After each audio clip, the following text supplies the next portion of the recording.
Hello everyone, welcome or welcome back to my YouTube channel A Young Homeopath. Hope you all are doing well. आज का जो video है उसके अंदर हम बात करने वाले हैं एक बहुत ही ज़्यादा इम्पोर्टेंट टॉपिक के बारे में रिगार्डिंग द ऑर्गेनोन ऑफ मेडिसिन, ठीक है, जो कि आपको हमेशा 15 मार्क्स के क्वेश्चन के अंदर या फिर तो जो फुल आंसर क्वेश्चन होता है उसके अंदर पूछा जाता है, ठीक है। तो इसका नाम क्या है? इट इज़ अ लॉजिक, ठीक है। तो लॉजिक जो क्वेश्चन आता है वो इस तरीके से आता है कि जस्ट डिफाइन द लॉजिक, उसके बाद उसके टाइप के बारे में पूछा जाता है और उसके अलावा लॉजिक इन होम्योपैथी ऐसा पूछा जाता है, ठीक है। तो इन तीनों की तीनों चीज़ों के बारे में आज हम बात करने वाले हैं, ठीक है। तो सबसे पहले जो आपने लिखना होता है, ठीक है, तो ओके, तो उससे भी पहले मैं आपको ये बता दूं कि जो हमारा आज का वीडियो रहेगा उसके अंदर या फिर तो ये जो टॉपिक है उसके अंदर आपको हेडिंग क्या क्या लगानी है, ठीक है। तो ऑफकोर्स सबसे पहली चीज़ क्या होगी? डेफिनेशन, लेकिन उससे भी पहले आती है चीज़ which is a word meaning, ठीक है, वर्ड मीनिंग।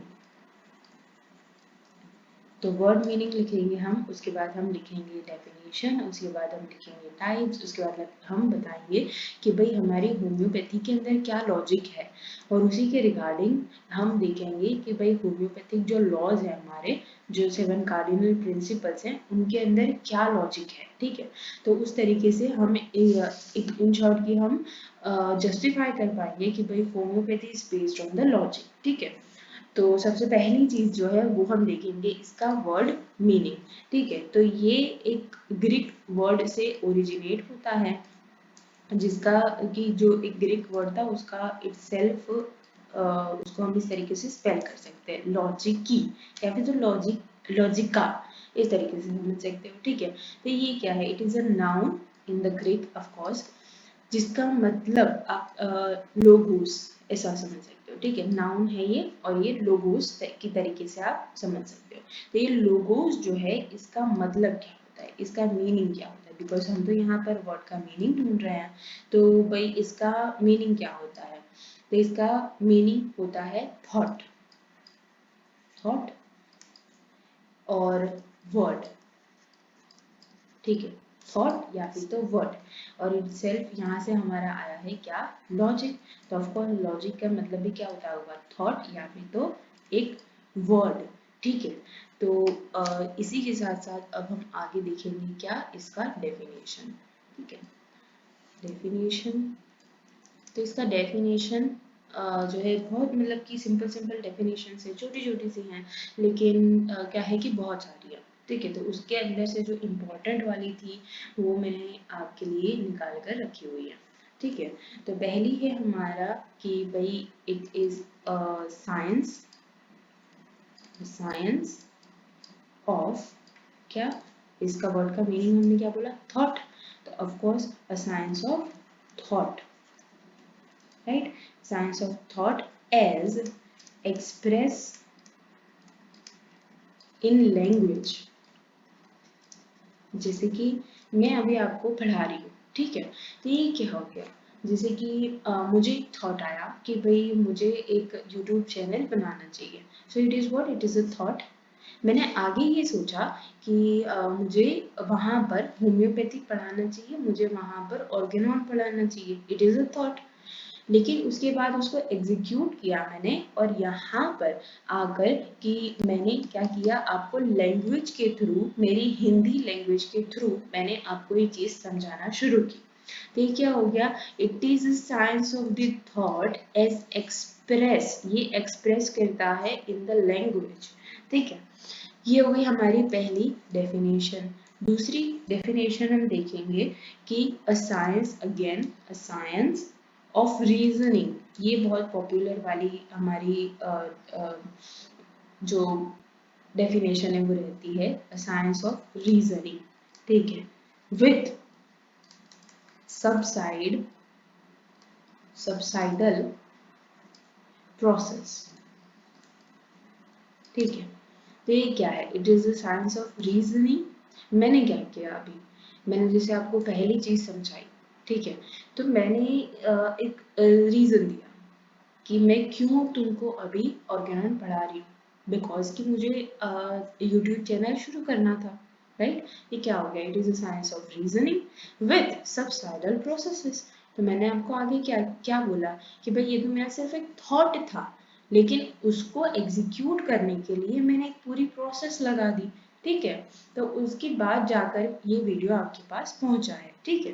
तो ये हो गई हमारी दूसरी डेफिनेशन। इसके बाद हमारी थर्ड डेफिनेशन के ऊपर आएंगे, जो कि है the art of reasoning, the art of reasoning.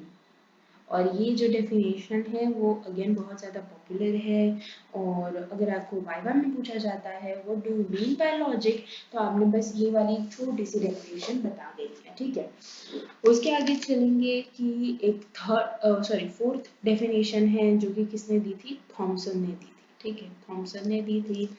और वो क्या कहते थे, the science of the thought,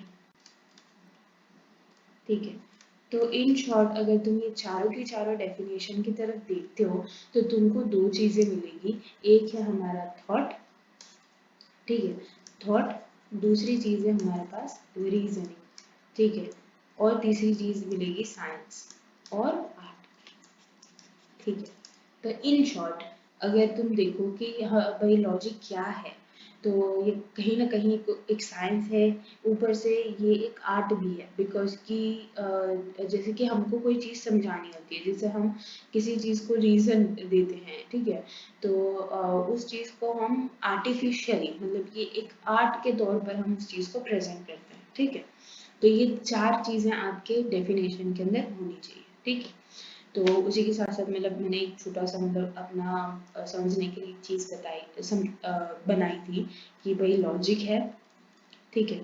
तो मतलब कि लॉजिक के लिए आप रीजनिंग कर सकते हो, बिकॉज कि अगर आपके अंदर लॉजिक है, ठीक है, आपके खुद के अंदर एज अ पर्सन आपके अंदर लॉजिक है, तो आप क्या कर पाओगे, आप अपनी मतलब कि कोई भी चीज़ को रीजन दे पाओगे, ठीक है, जस्टिफाई कर पाओगे किसी भी चीज़ को। उसी के साथ साथ क्या आता है, इंटरफेरेंस, इंटरफेरेंस, ठीक है।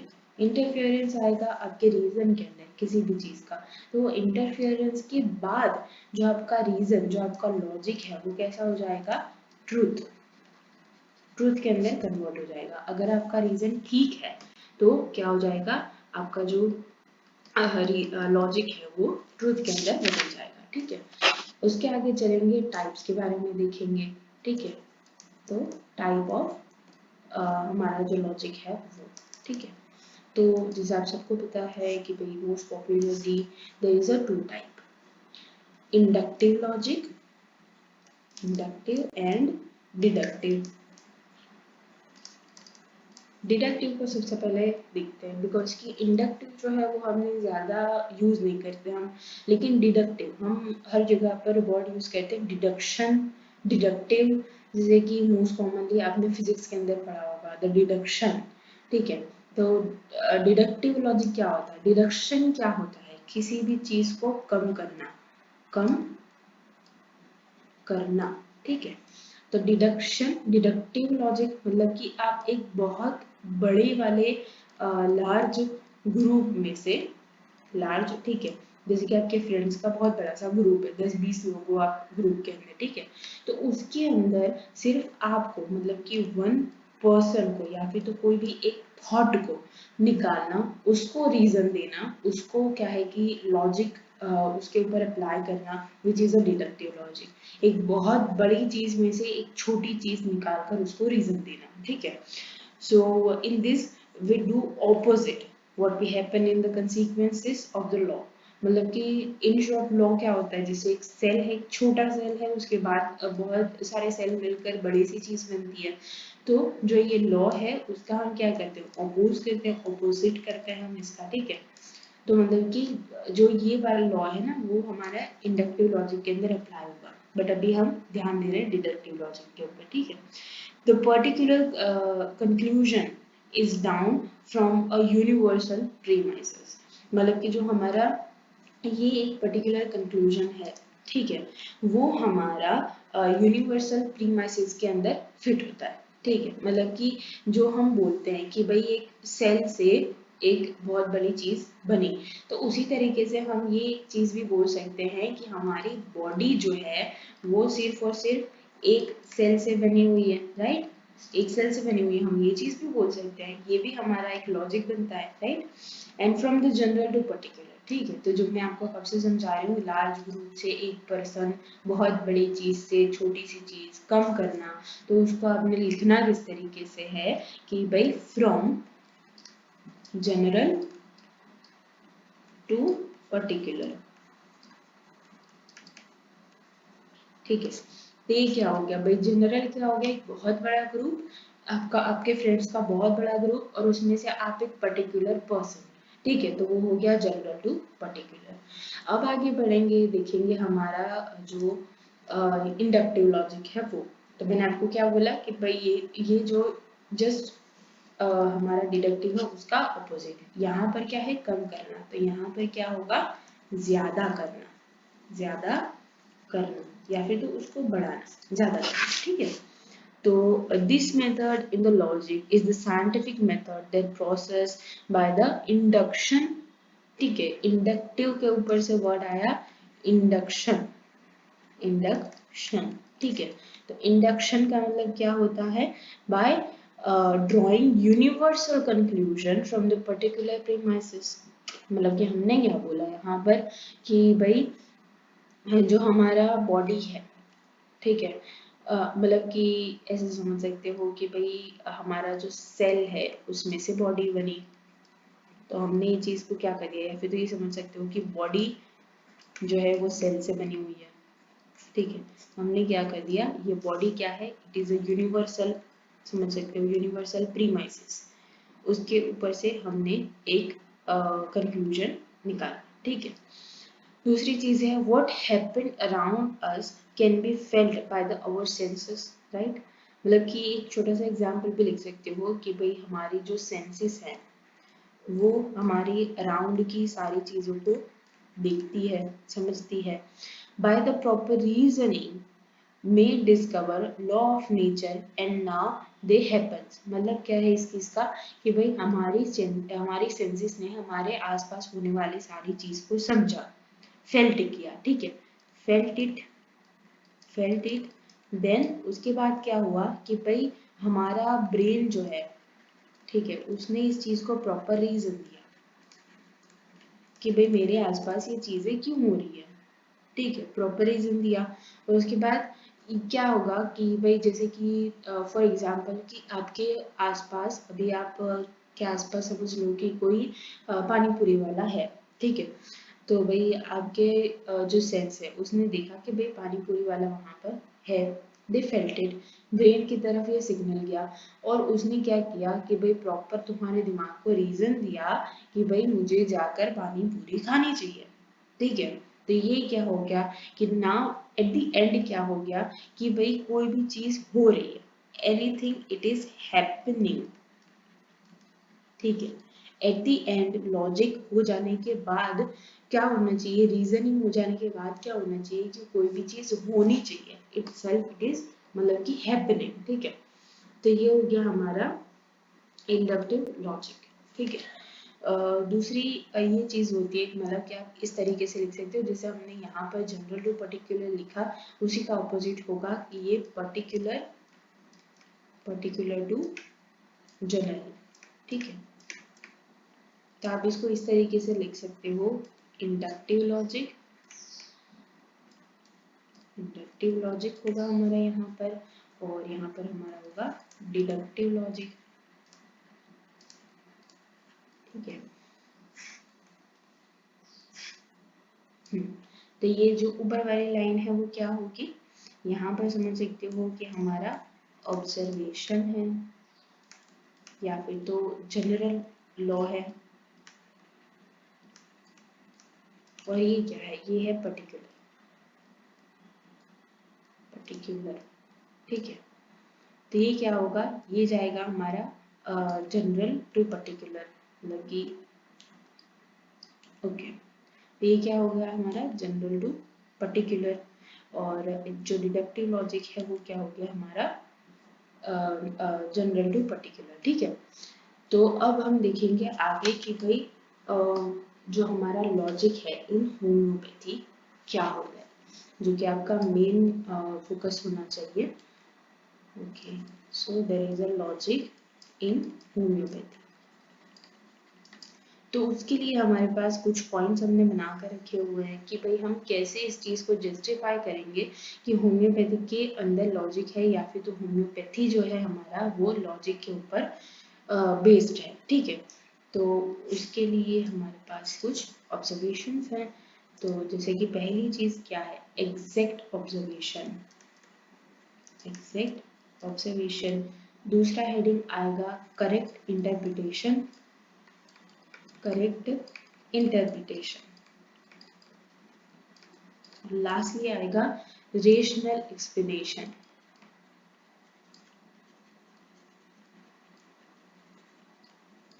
ठीक है, पहली चीज हम देखेंगे कि भाई एग्जैक्ट ऑब्जर्वेशन से हमारा क्या मतलब है। So doctor Hahnemann was very disappointed to the practice of the medicine at his time, of course, and this is the proof that the exact observation and the reasoning। मतलब क्या है इस बात का कि जैसे कि जब हैनेमन सर जो थे वो कौन थे, वो हमारे ऑफकोर्स एलोपैथिक जो डॉक्टर होते हैं वो वही थे। तो उनके टाइम के अंदर मतलब कि उन वो जब जिंदा थे और वो जब प्रैक्टिस कर रहे थे, तो उस टाइम के अंदर जैसे आपने बहुत बार सुना होगा कि जो लीचेस की प्रैक्टिस होती थी, और उसी के साथ साथ जो सर्जरीज थी वो आज के जैसे नहीं होती थी। सर्जरीज के अंदर मोर ओवर कि भाई कोई भी अगर पार्ट के अंदर, कोई लिम्ब के अंदर कोई चीज़ खराब हुई तो उसको काट कर फेंक दो, ठीक है। तो इस तरीके की जो सारी प्रैक्टिसेस होती थी, वो हैनेमन सर ने क्या किया, उस चीज़ को ऑब्जर्व किया है, ठीक है। उस चीज़ को उन्होंने ऑब्जर्व किया और उसके बाद उन्होंने बोला कि भाई ये चीज़ ठीक नहीं है, ठीक है। तो उन्होंने क्या किया, उन्होंने किया ऑब्जर्वेशन कि भाई ऐसी ऐसी सारी चीज़ें हो रही हैं।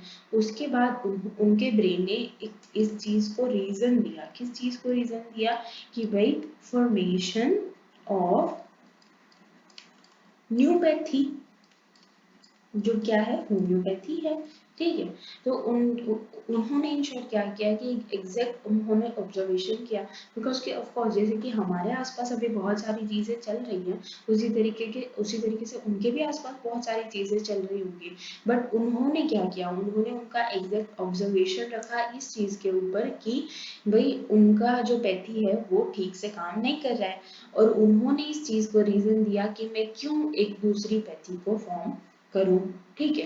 ये पहला पॉइंट हो गया। दूसरी चीज है करेक्ट इंटरप्रिटेशन। अब उन्होंने ऑब्जर्व तो कर लिया, लेकिन इस चीज को, जैसे मैंने आपको बोला कि मैंने ये चीज तो समझ ली कि मुझे यूट्यूब चैनल बनाना है, मुझे ऑर्गेनॉन के लेक्चर्स देने हैं, लेकिन उसके लिए पूरी मुझे प्रोसेस लगी। ये वीडियो आपके सामने आया, उसके लिए मुझे एक प्रोसेस लगी, ठीक है। तो वो चीज भी, वो करेक्ट इंटरप्रिटेशन भी किस तरीके से हुआ इन होम्योपैथी, ठीक है। So it produced by the experiment, or the proving was proved by the close study of the series of the experiment। अब जैसे आप लोगों को थोड़ा सा अगर हैनेमैन की बायोग्राफी के बारे में पता होगा, तो उनको क्या हुआ, उन्होंने ये चीज़ ऑब्जर्व करी, उन्होंने बोला मुझे ये चीज़ करनी है, एक पैथी बनानी है।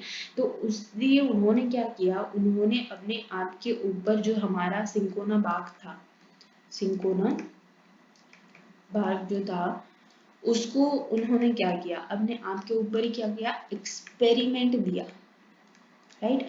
एक्सपेरिमेंट दिया और तब जाकर उनको मलेरिया जैसे जो सिम्टम्स हैं वो आने लग गए, ठीक है। तो ये क्या हो गया, ये करेक्ट इंटरप्रिटेशन हो गया कि भाई उन्होंने सोचा, जब वो मतलब कि ट्रांसलेशन कर रहे थे, वहां से ही सारी जो है कि स्टोरी शुरू होती है कि वो जब ट्रांसलेशन कर रहे थे तब उनको मिला कि भाई सिंगोना बाग जो है वो फीवर के अंदर हम दे सकते हैं, लेकिन वहां पर इस चीज का जो है कि रीजन नहीं था, इस चीज का जस्टिफिकेशन नहीं था कि हम क्यों सिंकोना बाग को फीवर के अंदर देते हैं as a medicine, as a curative medicine. तो उन्होंने क्या किया, अपने आप के ऊपर एक्सपेरिमेंट किया और एट दी एंड उनको क्या मिला, मलेरिया जैसे सिम्टम मिले। अब मलेरिया में क्या होता है, इंटरमिटेंट फीवर होता है, राइट। तो उन्होंने इस चीज को मतलब कि इसके बाद भी उन्होंने मतलब कि जैसे कि हम अगर करंट स्टेट देखें होम्योपैथी का, तो हम सारे जो मेडिसिन है उसको क्या करते हैं, उनकी ड्रग प्रूविंग करते हैं, ठीक है। ड्रग प्रूविंग के बिना हम कोई भी मेडिसिन ऐसे लॉन्च नहीं करते हैं, ठीक है। तो ड्रग प्रूविंग होती है तो उसके अंदर भी क्या होता है, एक्सपेरिमेंट होता है, राइट, कि भाई ये जो एक पर्टिकुलर हमारे पास हमने जो ड्रग बनाई है वो हेल्दी ह्यूमन के अंदर जाकर क्या करती है, राइट। तो ये भी क्या हो गया, एक एक्सपेरिमेंट हो गया। So probably of the error was reduce, ठीक है। अब हमने जब एक्सपेरिमेंट किया, बहुत सारे लोगों पर एक्सपेरिमेंट किया, तो जो एरर आती है किसी भी चीज़ के अंदर, कोई गलत चीज़ हो जाती है, उसकी प्रोबेबिलिटी बहुत ज़्यादा कम हो जाती है, ठीक है। तो ये भी एक मतलब कि लॉजिक के रिलेशन के अगर हम देखें तो ये भी एक चीज़ हो गई। दूसरी एक चीज़ अगर मैं बात करूँ कि भाई ड्रग प्रूविंग जो होती है, it is a kind of art, ठीक है। तो इसके लिए भी आपको बहुत सारी चीज़ें सोचनी पड़ेगी, बहुत सारी चीज़ें करनी पड़ेगी। ऊपर से it is a science, because कि हम क्या करते हैं, हम क्रूड ड्रग को लेकर पोटेंटाइज करते हैं, डायनामाइज करते हैं, तो उसके लिए भी साइंस की हमको ज़रूरत पड़ती है कि भाई how medicine will act, how we potentize the medicine, ठीक है। तो ये चीज़ हो गई दूसरा पॉइंट। थर्ड पॉइंट हमारे पास रेशनल एक्सप्लेनेशन। हमने ऑब्जर्व किया, हमने एक्सपेरिमेंट किया, अब हम एक्सप्लेनेशन देंगे, ठीक है। तो the law of the similar has its origin in the antiquity, मतलब कि जो हेनेमिन का टाइम था या फिर तो हिप्पोक्रेट का टाइम समझ लो, ठीक है। हिप्पोक्रेट ऑफ कोर्स हेनेमिन के टाइम से बहुत पहले थे, तो उन्होंने भी इस चीज को बोला है, उन्होंने भी लॉ ऑफ सिमिलर के बारे में बताया है, ठीक है। ये चीज जब मैंने लॉज पढ़ाया था तब मैंने बहुत अच्छे से मतलब इस चीज को बहुत अच्छे से समझाया था, ठीक है। So it was present in the ancient scriptures of the Hippocrates, Paracelsus and others. ठीक है, but Dr. Hahnemann was the first one to apply this formula in the medical world. जो हिपोक्रेट थे उन्होंने इस चीज को मतलब कि जो लॉ ऑफ सिमिलर है, लॉ ऑफ सिमिलर है, उसको बहुत सारी जगहों पर उन्होंने समझाया, बहुत सारी जगहों पर उन्होंने इस चीज को रख कर देखा कि भाई इस रिलेशन के अंदर ये चीज बैठती है कि नहीं बैठती, इस रिलेशन के अंदर ये चीज बैठती है कि नहीं बैठती। तो वो हर जगह मतलब कि अपना अच्छी चीज दिखाता था, लेकिन उन्होंने क्या किया कि उन्होंने जो मेडिसिन था, मेडिकल जो हमारा पूरा वर्ल्ड है, उसके अंदर इस चीज को नहीं मतलब कि देखा कि भाई जो मतलब हम इन शॉर्ट हम होम्योपैथी में क्या बोलते हैं कि जो मेडिसिन जैसे सिम्टम प्रोड्यूस करती है इन द हेल्दी ह्यूमन, वो ऐसे ही सिम्टम्स को क्योर कर सकती है in the diseased humans, right. तो ये क्या हो गया, it is a law of similia, right. तो इस तरीके से हेनेमन जो थे उन्होंने पहली बार इस चीज को बताया। और इसी के साथ साथ एक फोर्थ दूसरा पॉइंट भी है कि वो पॉइंट है कि साइंटिफिक कंस्ट्रक्शन। जैसे यहाँ पर देख सकते हो कि मैंने जब आपको डेफिनेशन पढ़ाई तब मैंने आपको चार चीजें बोली कि चार चीजें आपकी डेफिनेशन में होनी चाहिए, साइंस, आर्ट, रीजन, राइट। तो रीजन हमने दे दिया, हमने ऑब्जर्वेशन कर दिया, एक्सपेरिमेंट कर दिया, एक्सप्लेनेशन दे दी, लेकिन साइंस कहीं ना कहीं है, कहीं ना कहीं मतलब कि इसका एक पॉइंट होना चाहिए, राइट। तो with the true scientific construction, Dr. Hahnemann applied the principle evolves from his inductive reasoning and correcting the experiments he had conducted। मतलब कि उन्होंने जैसे क्या बोला मैंने यहाँ पर कि मलेरिया वाले सिम्टम, सिंकोना पाक वाला सिम्टम, ठीक है। तो उन्होंने इन शॉर्ट क्या किया, यहाँ पर इंडक्टिव लॉजिक का यूज किया, ठीक है, ठीक है। और आगे जैसे हम ड्रग प्रूविंग करते हैं तो वो भी इंडक्टिव लॉजिक के बेसिस के ऊपर ही होती है। और इसी के साथ साथ एक लास्ट एक चीज़ बताना चाहूँगी मैं कि भाई कुछ ऐसे पॉइंट्स हैं, कुछ ऐसे जो हमारे लॉज हैं, वो हमारे लॉजिक के ऊपर बेस्ड है। तो इससे भी अच्छा खासा हमको जस्टिफिकेशन मिलेगा कि भाई how homeopathy is based on the logic, ठीक है। तो कुछ प्रिंसिपल्स या फिर तो लॉज समझ सकते हो ऑफ होम्योपैथी जो कि लॉजिक के ऊपर बेस्ड है, ठीक है। तो सबसे पहला क्या है कि establishment of the law of the similar and it's particular application. तो भाई लॉ ऑफ सिमिलर को क्या करना, एस्टैब्लिश किया और उसी के साथ साथ इसको हमारी प्रैक्टिस के अंदर अप्लाई किया है। ठीक है, दूसरा पॉइंट आता है कि भाई कैरेक्टरिस्टिक सिम्टम्स, कैरेक्टरिस्टिक सिम्टम्स। ठीक है, तो कैरेक्टरिस्टिक सिम्टम्स जो हम बोलते हैं कि भाई एक पर्टिकुलर डिजीज के लिए, सॉरी एक पर्टिकुलर मेडिसिन के लिए होते हैं, एक पर्टिकुलर जो हमारा इंडिविजुअलाइजेशन आप कर सकते हो कैरेक्टरिस्टिक सिम्टम्स के ऊपर से, राइट। और कैरेक्टरिस्टिक सिम्टम्स आपको कहाँ तक ले जाएंगे, जो सिमिलिमम है वहां तक ले जाएंगे। ठीक है, तो ये भी एक लॉजिक के बेस के ऊपर है। तीसरी चीज है pathological utility of the symptom. तो पैथोलॉजिकल यूज ऑफ सिम्टम्स, मतलब कि हम सिम्टम के बेसिस के ऊपर ही उस पैथोलॉजी को समझते हैं और उसके पैथोलॉजी के बेसिस के ऊपर ही हम मेडिसिन देते हैं। ठीक है, तो इस तरीके से इस चीज़ को समझ सकते हो। जो चौथा पॉइंट है वो है totality of the symptoms. Of course totality of symptom के बगैर ना ही हम समझ पाएंगे कि कैरेक्टरिस्टिक सिम्टम्स कौन से हैं, ना ही हम पर्टिकुलर जो हमारे इम्पोर्टेंट सिम्टम्स उनको समझ पाएंगे, और ना ही हम जो है कि मेडिसिन जो है वो सिमिलिमम ढूंढ पाएंगे। ठीक है, फिफ्थ पॉइंट आता है कि भाई इंडिविजुअलाइजेशन, इंडिविजुअलाइजेशन जो कि मैंने आगे कैरेक्टरिस्टिक फीचर्स के ऊपर, कैरेक्टरिस्टिक सिम्टम्स के ऊपर भी बोला था, राइट।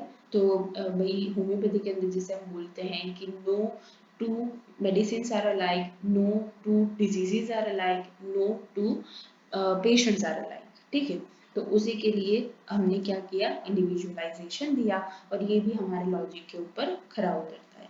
दूसरी चीज है सिक्स्थ पॉइंट की जनरलाइजेशन। जनरलाइजेशन, जनरलाइजेशन किसका, जनरलाइजेशन ऑफ द सिम्टम्स। ठीक है, जनरलाइजेशन ऑफ सिम्टम्स। ठीक है, तो जैसे आप अगर कैंट का रेपर्टरी देखोगे तो उन्होंने क्या किया है कि भाई जनरल सिम्टम्स को ज़्यादा इम्पोर्टेंस दिया है, और वो बोलते हैं, मतलब जो कैंट है वो बोलते हैं कि भाई एक जनरल सिम्टम के बेसिस के ऊपर भी आप जो है कि सिमिलिमम को ढूंढ सकते हो और इंडिविजुअलाइजेशन कर सकते हो। ठीक है, उसके आगे चलेंगे सेवेंथ चीज, जैसे वो इंडक्टिव लॉजिक और डिडक्टिव लॉजिक के अंदर कुछ बुक्स के अंदर ऐसा एग्जांपल दिया हुआ है कि भाई Rama is a medical student and all medical student are all medical students are clever, all medical students are likewise कि वो बहुत ज़्यादा होशियार होते हैं। ठीक है, तो इसके ऊपर से हमने क्या कंक्लूजन निकाला कि रामा होशियार है। ठीक है, या फिर तो हम ये भी बोल सकते हैं कि भाई जो रामा है वो मेडिकल स्टूडेंट है इसलिए वो होशियार है। ठीक है, तो वो आपका जनरलाइजेशन, इंडिविजुअलाइजेशन को भी बताता है। दूसरी चीज है सेवन थिंग कि भाई law of causation, law of causation मतलब कि आपने देखा होगा कि जो भी हमारी मेडिसिन है उसके अंदर आप पढ़ते हो elements from what it is a cause. ठीक है, तो बिना कॉज जाने हम कभी भी जो है कि किसी पेशेंट को ठीक नहीं कर सकते। ठीक है, ये एक चीज है। एंड एथ पॉइंट हमारे पास क्या है, art of generalizing, generalizing repertory work, repertory work. ठीक है, तो भाई जो मैंने आपको आगे बोला है कि जो कैंट की रिपर्टरी है, कैंट की जो रेपो है उसके अंदर आपको बहुत ज़्यादा जनरलाइजेशन मिलेगा। उसके आगे आप देखोगे बीटीपीबी देखोगे उसके अंदर भी आपको अच्छा खासा जनरलाइजेशन मिलेगा। तो ये क्या हो गया, art of generalizing the repertory work. ठीक है, तो ये था हमारा video about the logic. Hopefully आपको सारी चीज़ें अच्छे से समझ में आई होंगी, और अगर आपको कोई भी डाउट रहता है then please ask me in the comment section. And if you want the मतलब कि आपको अगर फर्स्ट ईयर का, सेकेंड ईयर का, इवन तो फोर्थ ईयर के भी नोट्स चाहिए then please contact me on the Telegram. And thank you so much for watching.